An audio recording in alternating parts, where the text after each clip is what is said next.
ॐ नमः सिद्धेभ्यः। ॐ नमः सिद्धेभ्यः। जय श्री ओम नमः सिद्धेभ्यः। नमः श्रीवर्धमानाय निर्धूतिकलिलात्मने सालोकानां त्रिलोकानां यद्विद्यादर्पणायते यद्विद्यादर्पणायते। कोई अहिंसा परमो धर्म की देवादेव श्री पार्श्वनाथ भगवान की आचार्य गुरुदेव भगवान श्री विद्यासागर जी महाराज जी की मुनि श्री 108 कुंती सागर जी महाराज की। प्रकरण चल रहा था देव पूजन और अभिषेक का। अभिषेक में वैज्ञानिक कारण क्या है, आज हम समझेंगे। अभिषेक करने का क्या फल है और अभिषेक में वैज्ञानिक कारण क्या है। तो प्रत्येक जो धातु होती है और पाषाण होते हैं, इनमें अलग अलग चालकता हुआ करती है। जब धातु या पाषाण की प्रतिमा पर जल की धारा छोड़ते हैं, तब धातु या पाषाण के संपर्क से जल का आयनीकरण हुआ करता है और उस आयनीकरण से युक्त जल अर्थात गंधोदक को तमांग में लगाने से शरीर में स्थित हीमोग्लोबिन में वृद्धि हुआ करती है। विज्ञान की दृष्टि से अभिषेक करना हमारे हीमोग्लोबिन को वृद्धि प्रदान करता है, अर्थात शरीर की दृष्टि से भी, विज्ञान की दृष्टि से भी यह अभिषेक की प्रक्रिया बहुत ही उपयोगी है। कर्म निजरा का साधन तो है ही, भगवान को छूने से विशुद्धि बढ़ती है, वह तो है ही, इसके साथ साथ शरीर की स्वस्थता भी प्राप्त हुआ करती है। अभिषेक का फल और क्या है, तो आप लोगों ने ग्रंथों में पढ़ा है और सिद्ध चक्र का विधान आप रचाते हैं, उसमें आप लोग महिमा समझते हैं कि मैना सुंदरी ने श्रीपाल आदि उनके जो साथी थे 700 कोड़ियों का कोड़ दूर किया था। ये सब गंधोदक की ही महिमा है। सिद्ध चक्र का विधान करके भगवान के अभिषेक का जल अर्थात गंधोदक उन कोड़ियों पर छिड़का गया, उनका शरीर कंचन जैसा चमक गया। ये सब अतिशय ऐसे चमत्कार कहो या फिर गंधोदक लगाने का फल कहो, जिनके माध्यम से इस प्रकार की परिणति हो जाया करती है। जो मनुष्य जिनदेव का अभिषेक क्षीर सागर के जल से करता है, आगम में उल्लेख है, वह स्वर्ग विमानों में उत्पन्न होता है, अर्थात वह नियम से वैमानिक देव बनता है। यदि आप सम्यक दृष्टि और वैमानिक देव बनना चाहते हो तो अभिषेक को प्रतिदिन करना चाहिए। जो भावपूर्वक जिन्हें भगवान का अभिषेक करते हैं, वे मोक्ष के परम सुख को प्राप्त करते हैं। स्वर्ग की बात कहाँ जाते हैं, वह मोक्ष सुख को ही प्राप्त करते हैं। और कहीं कहीं तो ऐसा ही मिलता है, जो भगवान का अभिषेक करता है उसका एकदम राज्याभिषेक होता है, वह भी चक्रवर्ती आदि पद को प्राप्त कर लिया करता है। जब आप लोगों ने आगम में सुना कि विशल्या नामक एक कन्या थी, उसके स्नान के जल से 8वें जो नारायण हुए, आप लोग जानते हैं ना 8वें नारायण, हाँ, तो उनको जो शक्ति लग चुकी थी वह शक्ति दूर हो सकती है। तो क्या फिर जिनेंद्र भगवान के अभिषेक के जल से प्राप्त जो गंधोदक है, उससे क्या अष्टकर्मों की शक्ति दूर नहीं हो सकती? अर्थात अवश्य हो सकती है। तो 8 कर्मों की निर्जरा होती है। कर्म की निर्जरा करने से क्या करना है हमें? यदि निर्जरा करना चाहिए तो भगवान का अभिषेक अवश्य करना चाहिए, क्योंकि जो सामान्य पूर्व भाव में दूसरे जीव को अभयदान देने वाली एक कन्या का जल का स्नान इतनी पवित्र हो सकता है, उससे रोग दूर हो सकते हैं, तो भगवान तो अभयदानी है। भगवान के माध्यम से तो किसी जीव को पीड़ा होती ही नहीं, केवल ज्ञान के उपरांत तो किसी को कोई पीड़ा होती नहीं, और भगवान दीक्षा लेते तो ऐसी स्थिति प्राप्त हो जाती, उन्हें पिच्छी आदि लेने की जरूरत नहीं पड़ती। क्यों नहीं पड़ती? क्योंकि उनको ऐसी स्थितियां हो जाती किसी जीव की प्रार्थना नहीं होती। किसी तीर्थंकर अपने जीवन में पिच्छी का कमंडल छूते ही नहीं है, उसका उपयोग ही नहीं करते। क्यों? क्योंकि उन्हें आवश्यकता नहीं पड़ती। क्योंकि तीर्थंकर को आहार तो होता है पुण्य अवस्था में, लेकिन निहार नहीं होता, तो शुद्धि के लिए कमंडल की जरूरत नहीं। और दीक्षा लेते उन्हें ऐसी सिद्धि प्राप्त हो जाती है कि कहीं भी उठने बैठने में किसी जीव को घात नहीं पहुंचता, इसलिए परिमार्जन के लिए पिच्छिका की आवश्यकता नहीं पड़ती।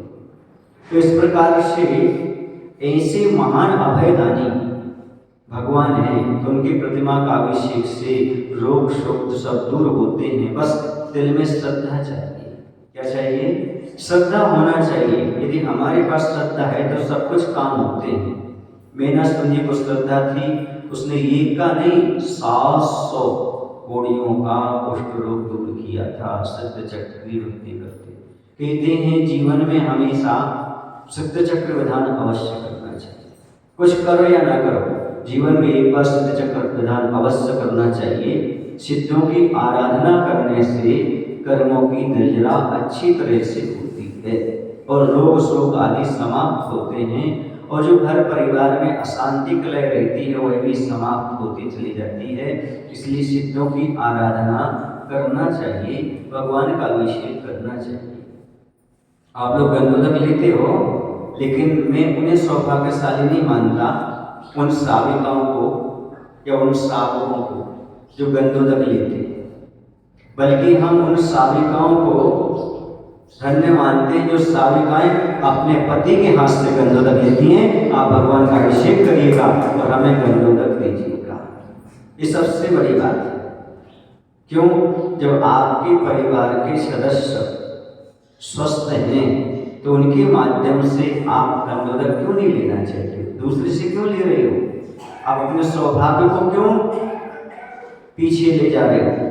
बताओ कि हम आपकी सहगामिनी हैं, तो आपका कर्तव्य होता है हमें किसी और से भगवान का गंधोदक न मिले।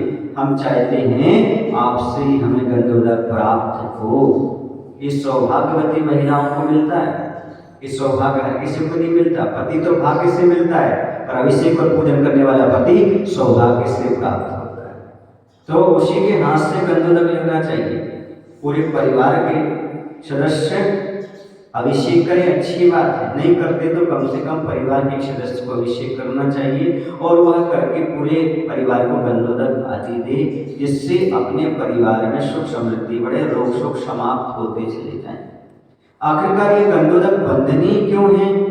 क्योंकि जब जिम्मे में प्रतिष्ठा होती है उसमें पंच कल्याण के माध्यम से तब कल्याण के दिन अंक न्यास होता है, जैसे मुनि महाराज करते हैं, आचार्य प्रविष्टि कहते, उपाध्याय प्रविष्टि करते हैं। और ज्ञान कल्याण के दिन भी उस प्रतिमा में बीजाक्षरों का आरोपण होता है।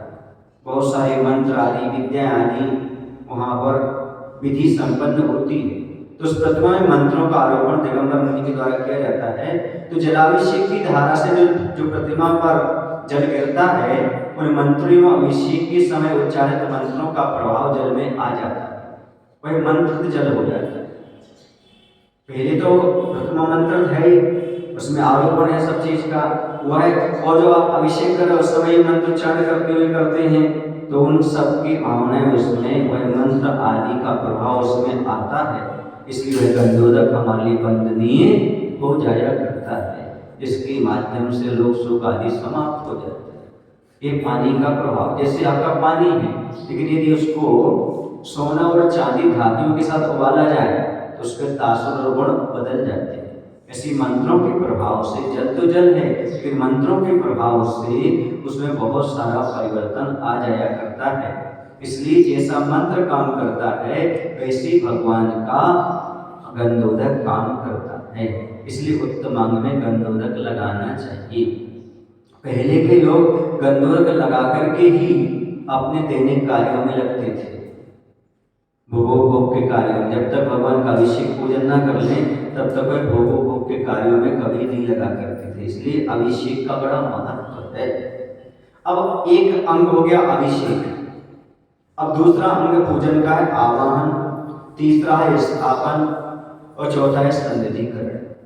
ये आप लोग पूजन के प्रारंभ में करते हैं विनय पाठ पढ़ने के बाद। अब जब पूजन प्रारंभ करते हैं तो आप वहाँ पर भगवान का आह्वान करते हैं ठोना के माध्यम से, उसी में स्थापन करते हैं और संनिधिकरण करते हैं। तो आप समझेंगे आह्वान क्या चीज है, स्थापन क्या चीज है और संनिधिकरण क्या चीज है। कुछ लोग क्या करते हैं कि उनको उच्चारण नहीं आता, पहले से नहीं आता और सीखा भी नहीं, अभ्यास भी नहीं किया, तो कहते ओम निदेव सतगुरु था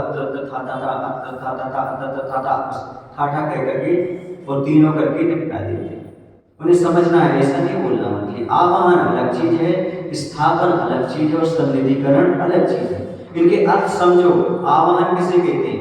भगवान के स्वरूप को दृष्टि के समक्ष लाने का प्रयास करना सो आवाहन। भगवान का स्वरूप कैसा है, इन्हें भगवान को आमंत्रण करना, अर्थात भगवान के स्वरूप का अपने आंखों दृष्टि के सामने रखना, इसका नाम आवाहन है। स्थापना क्या है? उनके स्वरूप को हृदय में विराजमान करना सो स्थापना है। उनका जो स्वरूप हमने पहले दृष्टि में लाए, दृष्टि में लाने के बाद अपने हृदय में स्थापित किया, ये हो गया स्थापना। और फिर हृदय में विराजित भगवान के स्वरूप का के साथ एकाकार करना, भक्त और भगवान का जहां एकाकार हो जाए उसका नाम संनिधिकरण है। आया समझ में आपको? भगवान के स्वरूप को दृष्टि के समक्ष लाना आवाहन है, भगवान के स्वरूप को हृदय में विराजमान करना स्थापना है, और भगवान के स्वरूप का और हमारा एकाकार होना सो क्या है? जिसका नाम संनिधिकरण है। भक्त और भगवान की दूरी समाप्त हो जाती है, एकाकार हो जाता है, तभी वह भक्ति सार्थक हुआ करती। इसलिए संनिधिकरण को भी समझना चाहिए, स्थापन को भी समझना चाहिए और आह्वान को भी समझना चाहिए। अब ये कैसे करते हैं? तो सीधे दोनों हाथों को सही मिलाएं, ऐसा मिला लेना, ऐसा मिला लिया ना। ऐसा मिलाने के बाद अनामिका अंगुली के मूल भाग में अंगूठा रखकर ऐसा आप रख लीजिएगा। ऐसा रखने के बाद क्या करें आप? उन्हीं हाथों को पलट लेना, ऐसा करके ऐसा को पलट लेना, ठीक है ना। तो एवं अंगूठा ऊपर रखकर मुट्ठी बांध लें और दोनों अंगूठों को हृदय पर लगाना। कहाँ लगाना? यहाँ, ऐसा बोलते ना आप, ऐसा ऐसा ऐसा हृदय पर लगाना। लगाने के बाद क्या करना? फिर उसके बाद ठोना पर पुष्पक्षेपण करना। आवाहन में नहीं करना, उसमें तो अत्र बोल देना, आवाहन है ना, स्थापना बोल देना। जब संनिधिकरण करो, क्या करो? संनिधिकरण करो, तब क्या करना है अपन को? फिर ठोने में पुष्पक्षेपण करना है। अब पुष्प कुछ लोग कहते 3 करो, कोई कहता 9 करो, ऐसे कोई आगम में उल्लेख नहीं। जैसा आप चाहो वैसा कर सकते हो, 3 भी कर सकते हो संख्या में, 4 भी कर सकते हो, 9 भी कर सकते हो, जैसी आपकी सुविधा हो वैसी। और यदि आपको लगता है कि चावल टूट जाते हैं तो आप लौंग से भी स्थापन कर सकते हो, और चांदी की लौंग हो, सोने की लौंग हो तो और अति उत्तम है, उसके माध्यम से अच्छी द्रव्य से आप स्थापन कर सकते हो। और भी कई विधियां हैं। अब अपन ने आवाहन किया, स्थापन किया, संनिधिकरण किया, पूजन की बहुत सारी विधियां हैं और बहुत सारी पूजन है। और अष्टद्रव्य मुख्य हो सकते, क्या है? अष्टद्रव्य। कोई भी पूजन होगी उसमें अष्टद्रव्य तो होगी। अब यहाँ पर प्रश्न उठता है कि सामने भगवान जी विराजमान है, पर में ठोने की क्या आवश्यकता है? कई लोग ठोना नहीं रखते और तर्क भी उठाते हैं कि जब सामने भगवान है तो ठोने की क्या आवश्यकता।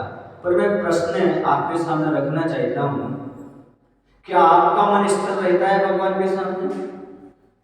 नहीं रहता। भगवान के सामने ही बात करते रहते, भगवान के सामने भी यहाँ वहां घूमते रहते हो।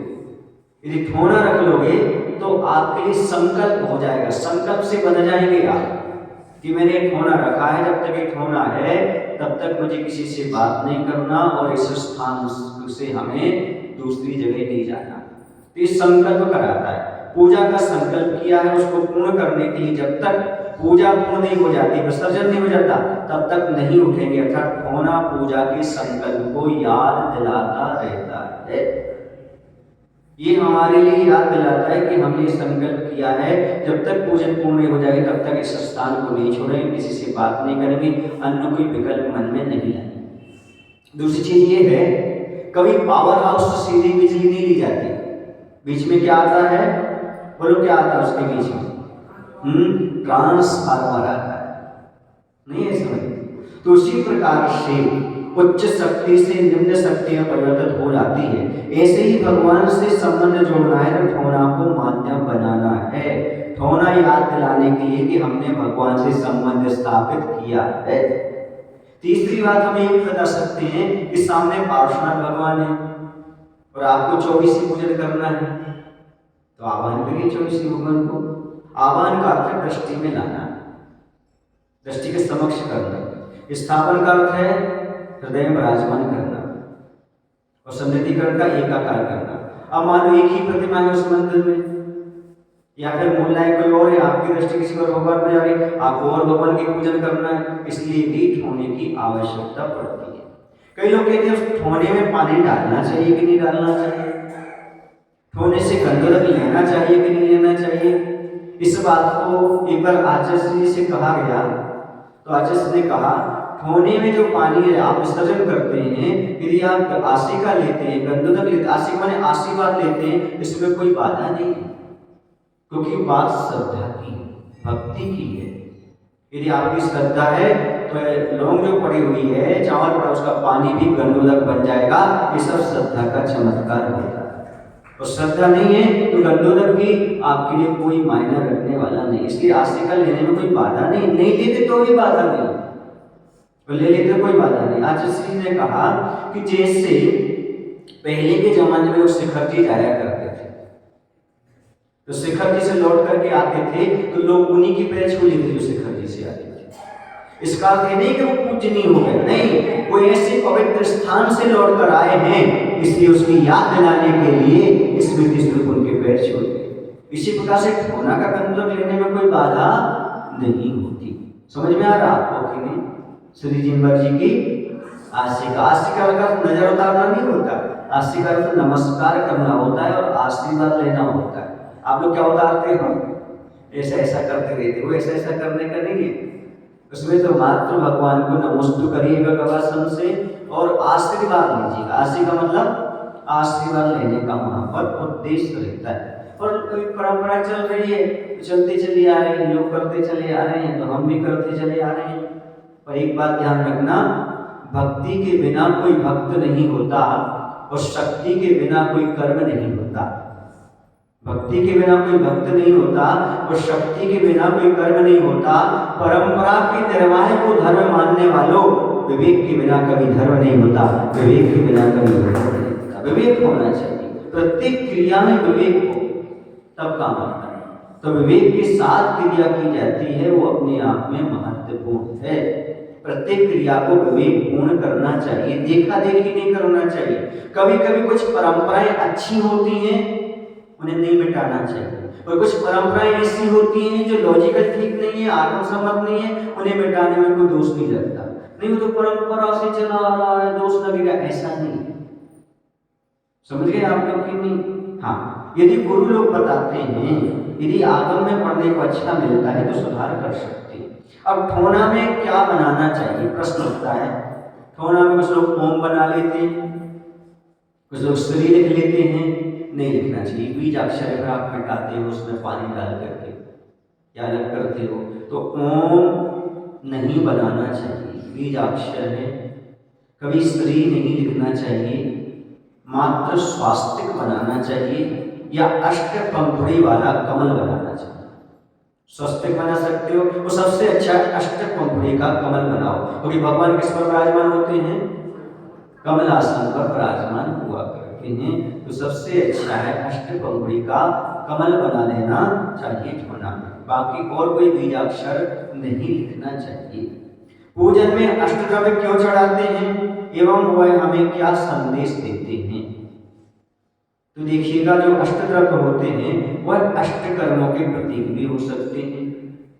सम्यक दर्शन के जो 8 अंग होते हैं उसके भी प्रतीक हो सकते हैं। और अष्टम वसुधा प्राप्त करना है यह भावना के प्रतीक भी हो सकते हैं। अष्टम वस्त्र जानते हो आप, ईशत आघात, आप लोग बोलते भी हैं अष्टम वस्त्र को पाने को कर में ये आठों द्रव्य लिए, तो यह भी प्रतीक हो सकता है। तो सबसे पहले आता है जल। क्या चढ़ाते हैं आप लोग? 3 चीजें तो हो गई, आवाहन, स्थापन और संनिधिकरण। इसके बाद आप जल आप चढ़ाते हैं, तो जल बाहरी गंदगी को दूर करने वाला हो, तो आप ये जानते ही हैं जल किसको दूर करता है? बाहरी गंदगी को। किंतु आपके गुण रूपी जल मेरे राग रूपी मल को दूर करने वाले हैं। हे भगवान, आपके गुण जो हैं वो गुण रूपी जल जो है वो हमारे अंतरंग के मल को दूर करने वाले हैं, और आत्मा में लगी हुई ज्ञानावरण आदि कर्म की रज को धोने के लिए चढ़ाया जाता है। समझ रहे आप लोग? तो ये ज्ञानावरणी कर्म की निर्जरा का भी प्रतीक हो सकता है। कौन से कर्म नष्ट करना? अष्टकर्म में सबसे पहले कौन सा आएगा? ज्ञानावरणी कर्म। और यदि हम देखें तो पहला अंग आता है जो सम्यक दर्शन को निसंकित अंग आता है। कौन सा आता है? निसंकित। जब ज्ञान आदि गुण हमारे पास आ जाते हैं तो शंका हमारी दूर हो जाती है, निसंक हो जाते हैं।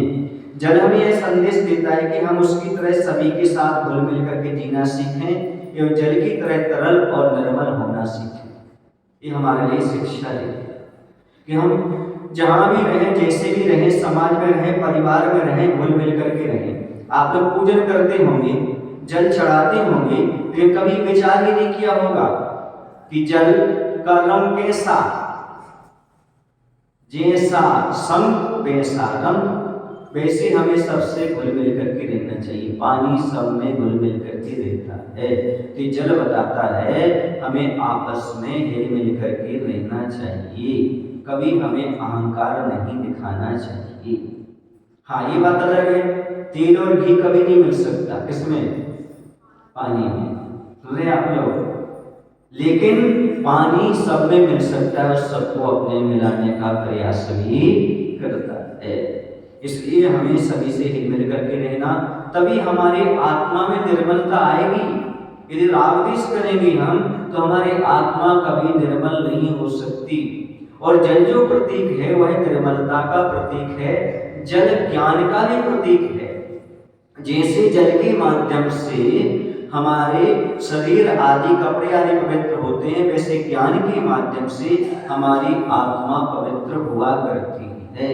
इसलिए और आप लोग बोलते जन्म जरा मृत्यु विनाशनाय जन्म निर्वापति, तो जब तक ज्ञान आवरण आदि आवरणीय कर्म है तब तक जन्म जरा मृत्यु का नाश हो ही नहीं सकता। इसलिए जल चढ़ाया करते हैं। अब दूसरा आता है चंदन क्यों चढ़ाते हैं?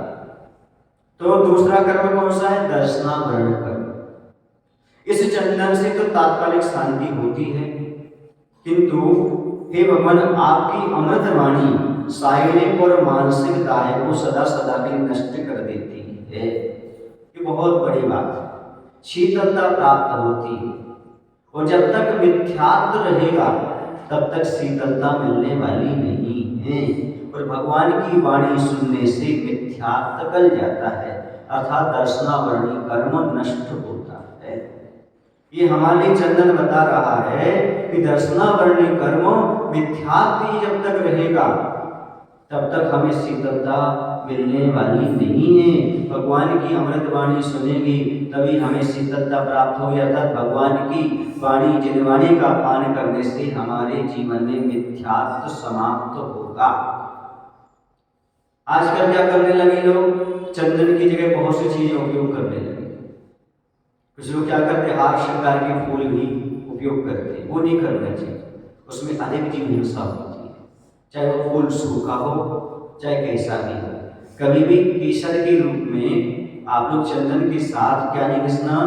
हार श्रृंगार के फूल नहीं घिसना, चाहे वह सूखा भी क्यों ना हो, क्योंकि उसमें बहुत सारे जीव रहा करते हैं। आप केसर से बना सकते हैं, या आप लोग चंदन जो होता ना, तो चंदन तो साफ है, उसलिए घिस करके उसी का उपयोग करें। कुछ लोग चौके में हल्दी का उपयोग कर लेते हैं, हल्दी तो गर्म होती है भैया, और यहाँ शीतलता की बात कह रहे हैं, ये तो विपरीत ही हो गया। इसलिए वह हल्दी आदि नहीं रखना चाहिए। चंदन चंदन है, और चंदन जैसी शीतल गुण होना चाहिए, तभी वह काम करेंगे। हमारे लिए पूजन विधि से करना चाहिए, देखा देखी नहीं करना चाहिए और अपना ज्यादा तर्क बुद्धि लगा करके नहीं करना चाहिए। इसलिए हल्दी और चंदन में अंतर नहीं है क्या? हल्दी कैसा होता है? हल्दी का स्वभाव गर्म और चंदन का स्वभाव शीतल, दोनों विपरीत हो गए। इसलिए इसका भी ख्याल रखना चाहिए कि हमें चंदन उपयोग करना है तो किस प्रकार से करना है। चंदन हमें यह संदेश देता है उसकी तरह सभी के प्रति शीतलता अपनाएं। एवं चंदन के वृक्ष को कोई काटे भी तो एक काटने वाले मनुष्य को भी और कुल्हाड़ी को भी सुगंध ही देता है। वैसे ही हम हो जाएं, कोई मुझे मारे तो मैं उससे सुगंध के समान मीठे वचन दे सकूं। हे भगवान ऐसी शक्ति प्रदान करें। समझ में आ रहा आपको? बहुत कठिन काम है। चंदन चढ़ाना तो सरल है, लेकिन चंदन के गुण को प्राप्त करना बहुत कठिन है। चंदन क्या करता है? जो उसको काटता है, जो उसको घिसता है, उसको भी सुगंधित कर देता है। और आपको कोई गाली दे दे तो आप उबल जाते हैं। चंदन के गुण हमारे पास होना चाहिए।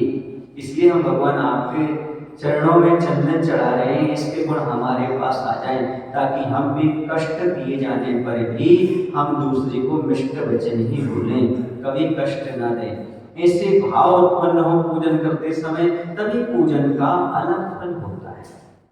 इसलिए तो कहते हैं पूजन करने वाला भक्त कैसे सारे संकट दूर कर लेता है, कैसे शत्रु को मित्र बना लेता है, कैसे कर्म की निजरा कर लेता है। तो आचार्य कहते हैं बस इसी चीज को अपना करके चंदन जैसे गुण को अपने जीवन में आप आत्मसात करता है। जैसे चंदन शीतलता प्रदान करता है, वैसे सभी लोगों को शीतलता प्रदान करता है। कभी किसी को उसके पास बैठने से, उसके पास आने से ताप संताप प्राप्त नहीं होते, बल्कि शीतलता की प्राप्ति हुआ करती है। समझ रहे हैं आप इस बात को? बोलो ना, समझ तो रहे है ना? हाँ, एक बार क्या हुआ कि एक जगह कोई विद्वानों का सम्मेलन चल रहा था। तो वहां का जो मुखिया था उसने सम्मेलन में जो आमंत्रित अतिथि थे, सारे अतिथि आ चुके थे, लेकिन एक विद्वान था वह चाह रहा था कि इस सभा में मैं भी पहुंचूं। समझ रहे आप लोग कि नहीं? तो वहां से इन्होंने सूचना भेजी उसे संचालन करने वाले व्यक्ति को कि भाई मैं आपकी सभा में आना चाहता हूं। तो उन्होंने वहां पर डायरेक्ट मना नहीं किया। कैसे मना किया? तो उन्होंने भरा हुआ दूध का गिलास दे दिया। विद्वान होगा तो समझ जाएगा कि भाई यहाँ पर बिल्कुल जगह नहीं है, पूरा का पूरा गिलास भर चुका है, अर्थात मंच पर जगह नहीं है। विद्वान होगा समझ जाएगा और क्या बोले, उसके पास भेज दिया। वह विद्वान तो था ही, उसने क्या किया, उसने केसर उठाई उस विद्वान ने, और उसके गिलास में 2 बूंद क्या डाल दी, केसर या चंदन रूप में डाल दी और वापस कर दी। वो यह कहना चाहता था कि आपका गिलास पूरा भर गया, कोई बात नहीं, लेकिन मैं उसका स्वाद ही बढ़ाऊंगा, केसर और चंदन बन करके कभी ओवरफ्लो नहीं करूंगा। अतः मंच की शोभा नहीं बिगाड़ूंगा, मैं कहीं ना कहीं स्थान खोज करके वहां पर मैं बैठ जाऊंगा। आप मुझे आमंत्रित कर लीजिएगा। क्या कर लीजिएगा? आमंत्रित कर लीजिएगा। तो उन्होंने क्या किया, अगली बार उसको फूल भेज दिया। क्या भेज दिया? फूल भेज दिया। महत्ता हुआ कि लो इस फूल को आप स्वीकार करो, क्योंकि फूल आमंत्रण का प्रतीक है और जोड़ने का प्रतीक है। उन्होंने कहा हम आपको दिल से बुलाते हैं, दिल से स्वागत करिए, ऐसे व्यक्ति हमारी सभा की शोभा बढ़ाएंगे। जो दूध में केसर का काम करें, चंदन का काम करें, सब महक आए, कभी वहां गड़बड़ी पैदा ना करें। तो ऐसे गुण हमारे अंदर होना चाहिए। हम भगवान को चंदन समर्पित करते हैं कि ऐसे गुण हमारे पास आ सकते हैं, इस चीज को समझने का प्रयास करें। तीसरा है अक्षर। अक्षर क्यों चढ़ाते हैं अपन? तो अक्षर सबसे पहली चीज तो वेदनी कर्म है। इसमें कौन सा कर्म है? वेदनी कर्म को नष्ट करना है। वेदनी कर्म का क्या है? सुख दुख देना। और हम सुख दुख के कारण ही तो हमारा जो है ना, यह जीवन खंड खंड होता चला जा रहा है। तो हमें अखंड पद प्राप्त करना है। तो वेदनी कर्म नष्ट होगा, सादा सादा सब तो समाप्त होंगे, तो अखंड पद जो है शाश्वत सुख प्राप्त होगा। तो कहते हैं ये भगवान मुझे वह क्षत विक्षत पद नहीं चाहिए, मुझे तो आप जैसा शाश्वत पद प्राप्त हो जिससे मुझे 84 लाख योनियों में ना भटकना पड़े। यानी सुख दुख के कारण ही है, पाप पुण्य के कारण ही संसार में भटक रहा है, साता साता के कारण ही भटक रहा है, तो यह हमारे लिए समाप्त हो जाए। अक्षत, अक्षत तो समझते हैं चावल, तो यह संदेश देता है कि धान का छिलका हटाए बिना अक्षत प्राप्त नहीं होता, वैसे समस्त परिग्रह को छोड़े बिना अक्षत पद प्राप्त नहीं होता। यदि शाश्वत पद प्राप्त करना चाहते हो तो परिग्रह का त्याग करिएगा। यहाँ पर जो चंदन था वो निकांक्षित अंग का था, कोई आकांक्षा नहीं है, यानी धर्म कार्य करते हुए कोई आकांक्षा नहीं रखना। जिस चंदन आकांक्षा नहीं रखता, मात्र सुगंध लुटाता है, वैसे कर्तव्य करना है, भगवान की पूजन करना है, निकांक्षित अंग बताता है। अब इसमें आता है अक्षत में अमूढ़ दृष्टि अंग। अमूढ़ दृष्टि अंग में यहाँ पर किसी प्रकार का कोई संदेह नहीं रखना, क्या नहीं रहना, कोई संदेह नहीं, अमूढ़ दृष्टि नहीं, ऐसा ही है जैसा तत्व भगवान ने बताया वैसा तत्व स्वीकार करोगे तभी अक्षत पद प्राप्त होगा। जैसा भगवान ने कहा, अन्यथा हो ही नहीं सकता। हमारी श्रद्धा अटल होना चाहिए, तभी हम जन्म जरा मृत्यु के चक्कर से बच सकते हैं। चौथा आता है पुष्प। पुष्प हमारे लिए मोहिनी कर्म की बात कराता है। क्यों कराता है? क्योंकि इस कामदाय से सारा संसार पीड़ित है, और एक कामदाय कहां से आता है? मोहिनी कर्म से ही आता है। जो काम वासना की इच्छा है ये मोहिनी कर्म के उदय से होती है। तो मोहिनी कर्म को नष्ट करने के लिए क्या करते हैं? पुष्प भगवान के चरणों में समर्पित करते हैं और कहते हैं कि भगवान इस कामदाय को सारा संसार जो है वह स्वीकार कर रहा है और उससे पीड़ित भी है, किंतु आपने ऐसे काम रूपी विजेता को भी जीत लिया, इसलिए मैं भी उस काम भाव पर विजय प्राप्त करने के लिए काम भाव विध्वंस हेतु सुमन चढ़ाने आया हूँ। इसलिए आपके चरणों में सुमन अर्थात पुष्प चढ़ाता हूँ। आप अवश्य मेरी भावना साकार कीजिएगा। और सुमन, सुमन माने हमारा अच्छा मन हो जाए। अच्छा मन कब होगा? जब पूरी वासनाएं निकल जाएंगी तो हमारा मन सुमन हो जाएगा। इसलिए हम सुमन चढ़ा रहे हैं। सुमन अर्थात पुष्प फूल इसलिए चढ़ा रहे हैं भगवान आपके चरणों में, ये समझो कि हम अपनी दुर्भावना यहाँ पर समाप्त करना चाहते हैं। पुष्प यह संदेश देता है कि उसका जीवन 2 दिन का है, फिर मुरझा जाना है, टूट कर गिर जाना है। सुन रहे आप लोग कि नहीं? फूल सुबह खिलता है और शाम ढले मुरझाता है, पर जिससे भी मिलता है उसके चेहरे पर मुस्कान बिखेर जाता है, उसके चेहरे पर मुस्कान बिखेर जाता है। ये फूल की विशेषता है। सुबह खिलेगा, शाम को मुरझा जाएगा, लेकिन जिससे भी मिलेगा उसे खुशबू भी लुटाएगा, उसके चेहरे पर मुस्कान भी आएगा, क्योंकि वो तो हमेशा मुस्कुराता रहता है। खिला हुआ फूल वह बताता है। तो हमारा जीवन भी 2 दिन का है उस फूल की तरह, फिर यह देह मुरझाकर गिर जाएगी। यदि 2 दिन के जीवन को शरीर का क्षणिक काम वासनाओं में जलाने नहीं लगाना, इसमें नहीं मुरझाने देना, टूटकर नहीं गिराना, बल्कि हमारे लिए क्या करना है? यह वासना से मुक्त करते हुए भगवान के चरणों में चढ़ाना है। फूल क्या होता है? फूल को तोड़ करके आदमी कहाँ चढ़ाते हैं? भगवान के चरणों में। वहीं हमें मुरझा करके नहीं टूटना, काम वासना में मुरझा के नहीं टूटना घर परिवार के बगीचे में, बल्कि हमें टूट करके घर छोड़ करके भगवान के चरणों में चढ़ जाना है। अंत समय हमें कल्याण करना है, ब्रह्मचर्य का पालन करना है। क्यों? क्योंकि ब्रह्मचर्य के पालन करने से हम फूल से खिल सकते हैं। तो ये मोहिनी कर्म है, और इसमें यदि हम अंग घटित करें तो निर्चिकित्सा अंग आता है। अर्थात ये शरीर तो शरीर है, कई मुनियों के शरीर को देख करके हमें गिलानी नहीं करना चाहिए। अंदर के परिणामों को, गुणों को देखना चाहिए। निर्चिकित्सा अंग यही कहता है। क्या कहता है? कि मुनि की मलिन शरीर को देखकर गिलानी नहीं करना, बल्कि उनके गुणों की प्रीति करना और उनकी सेवा वैयक्ति करना चाहिए। तो यह निर्चिकित्सा अंग का भी प्रतीक है। तो मोहिनी कर्म से ही काम वासना जगती है और ब्रह्मचर्य का पालन करने के लिए मोहिनी कर्म को नष्ट करना आवश्यक है।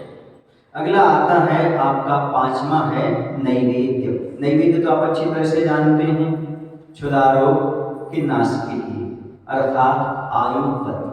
कौन सा कर्म? आयु कर्म को नाश करने के लिए। हे भगवान, मैंने इस क्षुधारोग के रोग का नाश करने के लिए दिन रात भक्ष अभक्ष पदार्थों का सेवन किया है, फिर भी भूख हमारी शांत नहीं हुई। यह तो अग्नि में घी डालने के समान दिनों दिन बढ़ती जाती है, किंतु ऐसी क्षुधारोग को आपने नष्ट कर दिया भगवान। ऐसी शक्ति मुझे भी प्राप्त हो जिससे मैं भी हमेशा के लिए क्षुधारोग को नष्ट कर सकूं। समझ रहे आप लोग कि नहीं? हाँ, जब तक शरीर है तब तक इसकी भरपूर्ति करना ही पड़ती है। ये खतरनाक रोग है क्षुधा जैसा रोग। हाँ, पेट की भूख आदमी से कौन कौन सा पाप नहीं करा देती। ये पेट पालन के लिए व्यक्ति कौन कौन सा पाप नहीं करता। इस शरीर को सुरक्षित रखने के लिए तो सारे के सारे पाप चल रहे हैं। इसलिए भगवान से प्रार्थना करो, भगवान क्षुधा रोग समाप्त हो जाए। क्षुधा रोग समाप्त हो गया, जब तक आयु है तब तक क्षुधा है, आयु समाप्त हो गई तो क्षुधा भी समाप्त हो गई। इसलिए आयु कर्म को नष्ट करने के लिए अभी वर्तमान में कह रहा हूँ, जो आपको पर्याय मिली, आयु कर्म तो कब तक चलता है, ऐसा मतलब आयु कर्म से। तो अभी वर्तमान की जितनी आयु है उतनी आयु तक तो आपके लिए भूख प्यास सहन करना पड़ती है और भोजन भी ग्रहण करना पड़ता है। इस अपेक्षा से आयु कर्म हमारा नष्ट हो जाएगा, फिर तो संसार नष्ट हो गया, फिर दोबारा हमें शरीर मिलना नहीं है और हम अशरीरी हो गए, सिद्ध परमेष्ठी हो गए। तो ऐसे हम कामना करते हैं। दूसरी जाति इसमें उपगुहनम, यदि अंग की ओर ले जाए तो उपगुहनम दूसरे के दोषों को ढकना, अर्थात कोई व्यक्ति भूखा है तो उसकी भूख को मिटाने का प्रयास करना। जब आप भोजन पर बैठो तो ऐसा चिंतन करो कि भगवान संसार में कोई भूखा ना हो, सबको भोजन पानी मिले और जितने भी मुनि महाराज संयमी हैं उन सबका निरंतर आहार हो और दूसरे की दोष को छिपाने का प्रयास करो, क्योंकि हर एक व्यक्ति अपनी भूख छिपाने का प्रयास करता है। दूसरे के यहाँ भोजन करने जाता है तो संकोच बस कम खाता है, सबको नहीं बताता। बोलो सही है ना? तो उपगुहन अंग में दूसरे के दोषों को छिपाने का काम भी किया है। नैवेद्य संदेश देता है कि मैं स्वयं नष्ट होकर के दूसरों को जीवन देता हूँ। भोजन पानी स्वयं नष्ट होता है, दूसरे को जीवन देता है। हम इतना कर ले कि दूसरे प्राणी भी जीवन जी सके, हम उनके लिए बालक ना बने। दूसरों के अपने जीने की स्वतंत्र सत्ता है, हम कभी उन्हें बालक ना बने, इतना तो कम से कम हम कर सकते हैं। अगला है दीप। यह दीप क्या करता है? तो यह दीपक तो बाह्य जगत के अंधकार को नष्ट करता है। इसमें तो बार बार तेल बाती की आवश्यकता होती है और दिया तले अंधेरा भी रहता है, लेकिन हे भगवान आपके पास तो केवल ज्ञान रूपी दीपक है, वह स्वपर प्रकाशक है, तेल और बाती से रहित है, अखंड शाश्वत प्रकाश समान है, निर्धूम अग्नि वाला है। सुन रहे आप लोग कि नहीं? ऐसा मेरे घट में भी वह केवल ज्ञान की ज्योति प्राप्त हो जाए। यह नश्वर दीप चढ़ा रहा हूँ ताकि मुझे भी वह केवल ज्ञान प्राप्त हो। यह दीप संदेश देता है कि मैं जलकर भी दुनिया को प्रकाश देता हूँ। तो हम भी यह शिक्षा लें कि कष्ट सहन करके दूसरों की सेवा कर सकें। आपको पता है आदमी दूसरे से जलता है, लेकिन दीपक दूसरों को जलता है। ईर्ष्यालु और निंदक इंसान से अच्छा तो एक दीपक है, क्योंकि वह दूसरों से नहीं दूसरों के लिए जला करता है। किसके लिए जलता है? वो दूसरों के लिए जलता है, दूसरों से नहीं जलता। तो हमें शिक्षा लेना है दीप चढ़ाते समय, हमें दूसरों से नहीं जलना, हमें दूसरों के लिए जलना है, अर्थात दूसरों को राह दिखाना है।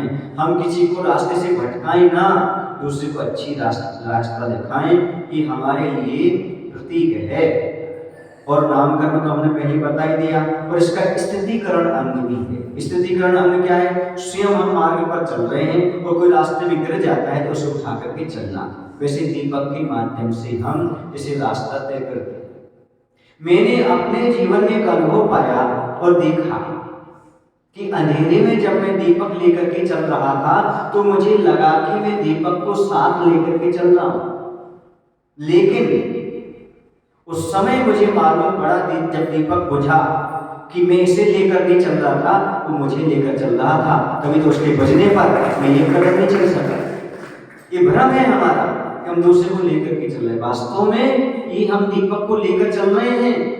यदि ऐसा होता तो फिर दीपक के बुझ जाने पर रुक क्यों जाते, आप आगे क्यों नहीं बढ़ते। ऐसी बंधुओं हमें देखना है, एक दूसरे का सहयोग अवश्य करना है, प्रयास करना है।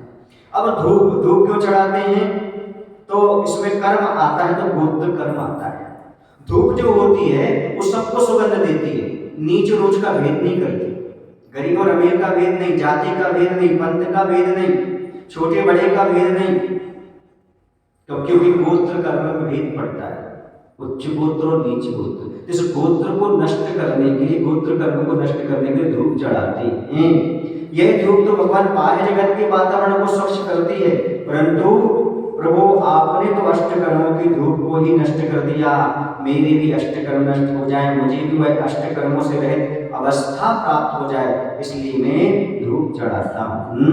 ऊंच नीच का भेद मेरी दृष्टि से समाप्त हो जाए, जाति पाति सब समाप्त हो जाए, मुझे मात्र एक आत्मा दिखाई देने लगे, भक्त दिखाई देने लगे, हर जीव में परमात्मा दिखाई देने लगे। ऐसी शक्ति प्रदान करने की कृपा कीजिएगा।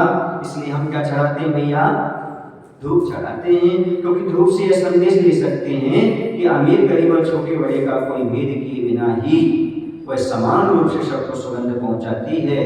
इसलिए हम भी जीवन में एक बार छोड़ करके सबसे प्रेम करें, सबसे मैत्री की सुगंध फैलाएं। समझ रहे आप लोग कि नहीं? हाँ, स्वयं जलकर भी दूसरों को, औरों को सुगंध लुटाएं, क्योंकि वह धूप स्वयं जलती है और दूसरों का भला करती है।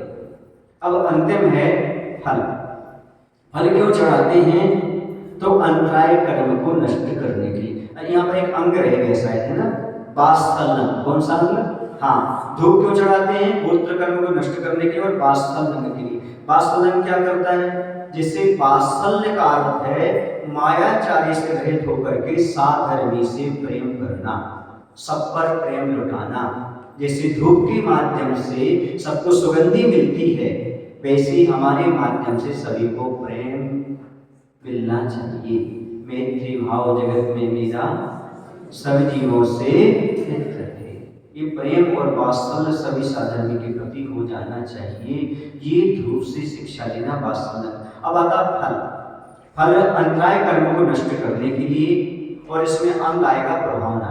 तो हे प्रभु, इस संसार के सारे फल तो नश्वर हैं, अस्थिर हैं, छूट जाने वाले हैं। इन फलों को खाने से तात्कालिक आनंद आने को उपरांत दुखी हाथ लगता है।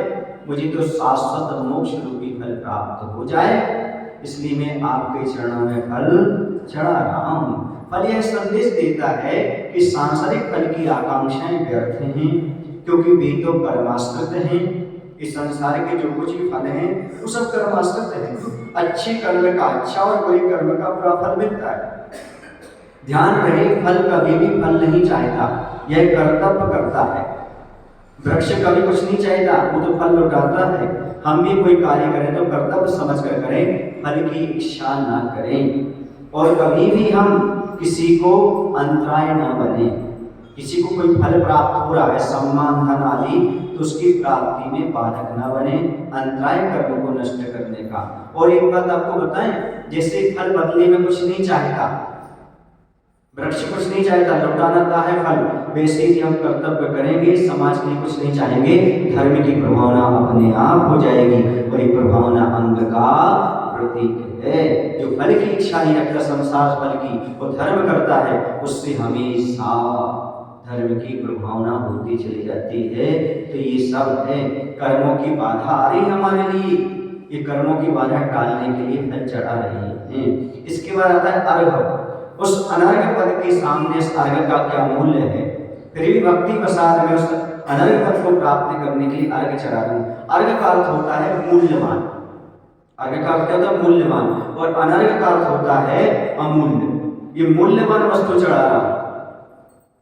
सुने आप लोग कि नहीं? एक इलायची नहीं चढ़ाना, एक बादाम मात्र नहीं चढ़ाना, अमूल्य चीज चढ़ाना, उसका नाम अर्घ है।